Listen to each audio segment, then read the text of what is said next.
Welcome, in front of me is an LG K9 and today I will show you how to insert SIM and SD card into this device. So I'm just going to start off by locking the device, and then on the right side when you're looking at the screen you will have a little place where you can pull up the cover, so like right here you can see a little notch, so just pull up the cover like so, and then you'll gain the access to the back of the device where you can insert a SD card and SIM.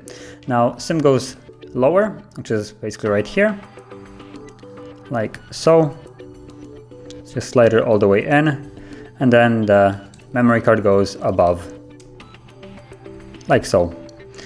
And that's basically it. Now for the SIM to actually work, you would need to reboot the device, so you just hold the power key and then select reboot right here, but I'm not going to do that.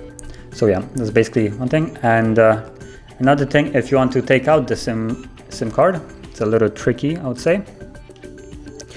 Right, let me just grab something long and pointy. About right here, where I'm pointing, is a little latch where you can pull it, and it will take out the SIM. Because as you can see, there is no way of taking it out like so. So basically, I'm just gonna push it out. You can see that kind of comes out. I'm gonna maybe try to. You can see it kind of. There's a tiny little latch. It's barely visible. It's more easier to just kind of grab it with your nail. So yeah, that's one thing. I kind of struggled with finding that. So yeah, that's basically how you would insert and also take out the SIM and SD card. And if you found this video helpful, don't forget to hit like, subscribe, and thanks for watching.